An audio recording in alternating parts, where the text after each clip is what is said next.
Hello again. This is the seventh round game that I reviewed for the 2019 Wachusett Chess Club Championship. Uh, it's a match between Ray Paulson and Ritvik Pulya. At this point, uh, Ray is in contention for the championship. He's a half point behind Bruce and needs a win. And toward that end, he, I suppose, came out fighting with the Trompowsky attack. Uh, I don't know if it's a fighting opening or not, but it does avoid some of the hypermodern Indian lines and is a direct uh, attack on Black's position. And right away, uh, Ray stakes out a pretty nice dark square pawn chain that indicates a kingside attack is prescribed, and he places a bishop on d3 toward that end. Uh, the engine didn't really like that move. He says Ray's already winning. It says Ray's winning by a couple of pawns after knight b to c6, and recommends h6 instead, and then pretty normal Queen's Indian or style development. But in any case, Ray developed this pawn chain plan, and you'll see that it's pretty strong. D5, I don't know. I thought I wrote that I think, let's see, point two. I thought that D6 might be better.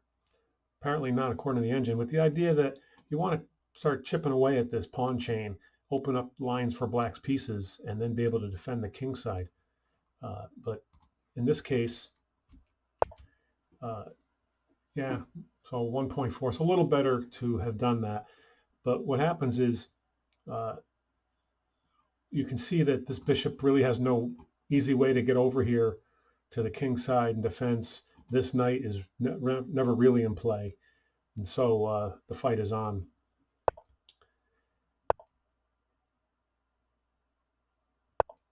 So here's another good move by Ray. G3 limits the scope of this knight right off the bat. It's not likely to sacrifice on E5. I mean, we're on move 10, and there's no reason to be playing in such a desperado mode yet. I think the one thing to note about this game is a lot of the character of the game was a result of the pawn moves by white and black. Ray's got this pawn chain. Ritvik didn't chip away at it and instead set the pawn position. It's fixed now in the center. And Ray expands on the king side with h4.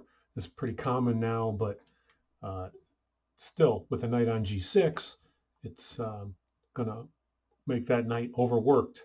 At this point, having played queen to e7 leaves the knight with relatively few places to go, namely one safe square. Ritvik opened up another square, but meanwhile, Ray just develops according to plan. And rather than wait for this h-pawn to kick the knight maybe back to h8 or f8, Ritvik goes there directly. And at this point, he's a couple pawns down positionally. Problems are that he's got a couple pieces that aren't playing and another one that really has no scope. Meanwhile, everything for Ray is toward the king side. And to that end, he castled long to bring two rooks together, and now they're a component on the attack. So f6 I like a lot because it does what didn't happen on the d file. It threatens to chip away at the e-pawn, which is a real space taker for white, and it's good to counteract that. You can see a bit of French defense sort of approach here. Obviously, we're far from it from white's viewpoint, but you get the point about these black pawns. Ray made a centralizing move to the e-file. He was already on the d-file, but there's really relatively little prospect for the rook there. But on the d-file, he x-rays to the queen, and maybe, I don't know, maybe Ritvik got a little skittish, and he ended up pushing to f5, and so it doesn't accomplish the goal of taking off this e5 pawn. Sure, there's going to be a lot of pressure on the e6 knight pawn, but this bishop can be a big pawn, and you probably can hold it long enough to consolidate. So that's two places where the pawn maneuvering in the center helped white. Ray identifies that there's no hope for that rook on the e-file, and he brings it to the king side. I kind of like this move by Rittvik to try to hold back any pawn storms. He now controls g4 pretty well, but the problem is that it's hard to support this h5 pawn. Eventually, you could see it going away and white's h pawn running. Since there are no pawns on f7 or h7 anymore, Ray takes the opportunity to put a knight in on g5, and there's next to nothing that Rittvik can do about it. He has a couple of pieces that can compete on the dark squares, but only one of them is really in play.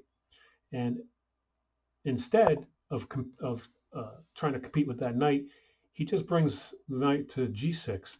And the problem is it still doesn't have any scope because of the g3 pawn. So Ray attacks the h pawn, and Rittvik goes to h8. Now, earlier he might have gone there directly and avoided the maneuver of, once g3 happened, going f8, g6, h8. Now that might have cost the pawn on h7 earlier when this queen bishop battery happened. But I'm sure that Rittvik could have played g6 to blunt that battery and gone from there. Not perfect, but might have saved a couple tempi. So now he does play g6, but it's an awful hard pawn to defend in front of your king. And then Rittvik did manage to trade off the knight, which was pretty good for him. But Ray made probably what I thought was probably one of the best moves of the game, that he fixes the black pawns by playing f4, and now he's got this g4 lever available whenever he wants it. He has to support the f pawn somehow in order to do that, but the play is in his court, and he goes for it right away. b6, I think, didn't do much because this bishop has no support now that there's a queen bishop battery for white looking at that a6 square. So this b6 move is a bit wasted. Ray, now all in position, he just goes ahead and starts prying open the king side for black, and it's certainly probably a foregone conclusion if you're looking at the curve at the bottom. But here are the last few moves, and eventually Ray won a piece, and it's awfully difficult when you have only a bishop to cover the other color, and so Ray breaks it down to just having a knight, a couple extra pawns, and there's really nothing that Rittvik can do at that point. At least two pawns could queen, and maybe more if you really wanted to. And then just run through the end of the game. There you have it. And it ended in mate.